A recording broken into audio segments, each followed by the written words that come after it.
Welcome to Ask and Learn. Okay, for this question, we are drawing Lewis structures and predicting the molecular geometries. So first up, we have silicon with 6 fluorine molecules, 6 fluorine atoms, that is. And so let's start by drawing our Lewis structure. I'm going to put silicon in the center. And I'm going to draw 6 fluorines.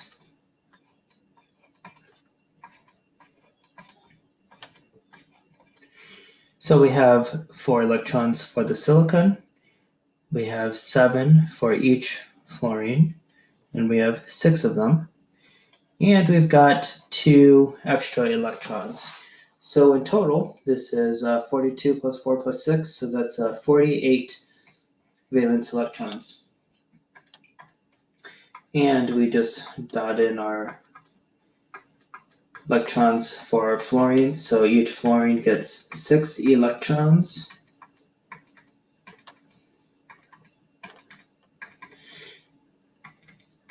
So 6 times 6 is 36. That leaves us with 12 electrons left, but we also have all of these bonds. So we have 6 bonds, 2 electrons each. That uses up all of our electrons. So this is our Lewis structure, and do not forget to put the brackets minus to charge. Now, what does this look like from a three-dimensional perspective? It's an octahedral geometry.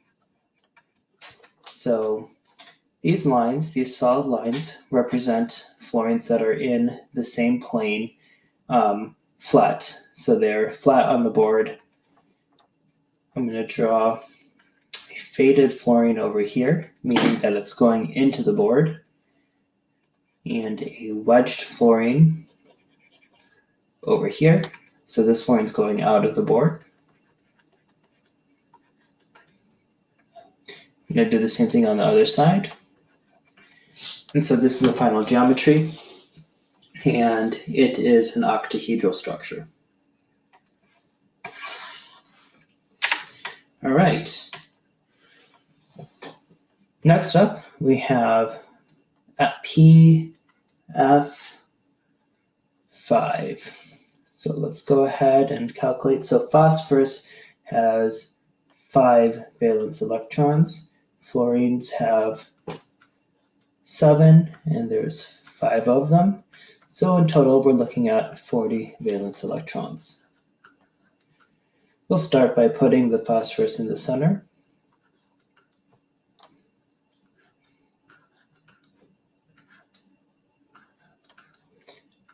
And we're going to draw 5 fluorines. So where do we stand in terms of bonds? In terms of electrons, we've got 5 bonds, 2 electrons each, so that's minus 10. We have 30 electrons left to play with. Each fluorine gets 6 electrons, and there's 5 of them. So that means that 30 electrons go to the fluorine. So that's our Lewis structure. And there's no charges, so no brackets. All right. So what does this look like? From a molecular geometry perspective, I'm going to draw 1 fluorine going straight up, 1 fluorine going straight down, 1 going straight to the left, 1 going into the board, and 1 going out of the board. So this is a trigonal bipyramidal structure. So if we draw imaginary lines, so this is the triangle part of it, and then imagine that we have more lines going up. This is the top pyramid, and then with the bottom there's the same thing. I'm not going to draw it because it'll be too cluttered. So this is a trigonal bipyramidal structure.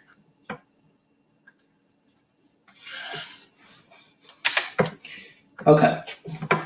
Next up, we have SF4. So sulfur with four fluorine molecules, four fluorine atoms. I'm sorry, can't speak. Okay, so sulfur has 6 valence electrons, fluorine has 7, and there's 4 of them. So that's 28 plus 6, that's 34 valence electrons. And we'll put sulfur in the center. We'll draw some fluorines.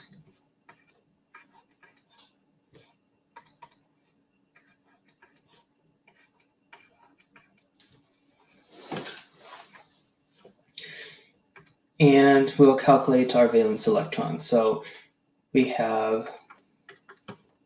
got 6 valence electrons or unbonded electrons on each of the fluorines.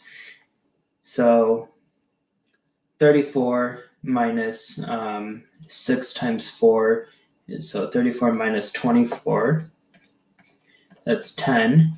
And we've got 4 bonds, 2 electrons per bond. We've got 2 electrons left. They go into sulfur. Okay, so what does this look like? It's quite similar to the previous one, but it's got a free pair of electrons instead of 5 atoms.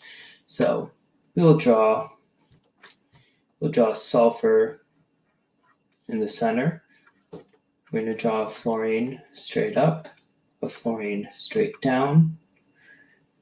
We're going to draw 1 fluorine going into the board, 1 fluorine going out of the board, and then we've got this electron pair over here.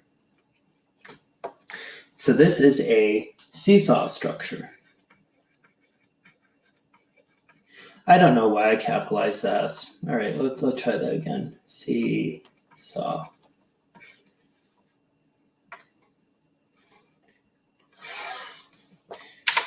Okay, our last compound is XeF5.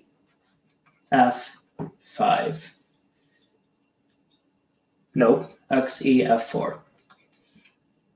So we put xenon in the center, and we're going to do 4 fluorines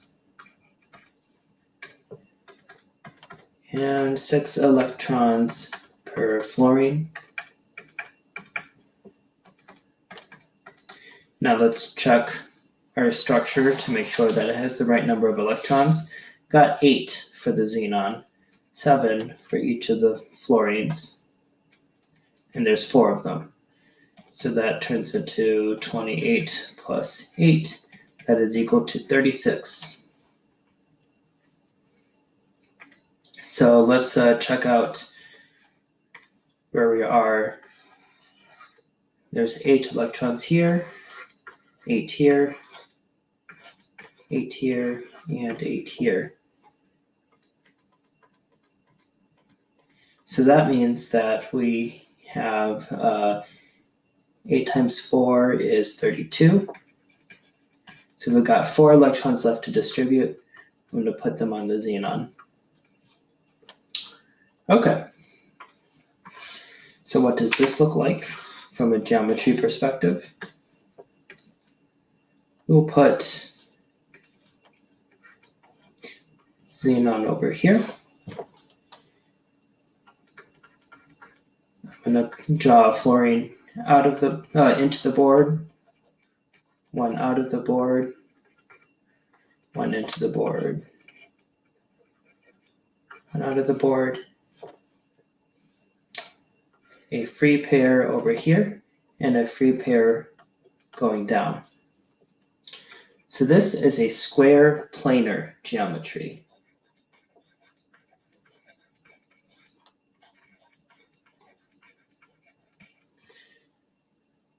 So You can solve this conceptually by thinking the xenon's got six groups, 4 atoms and then 2 electrons.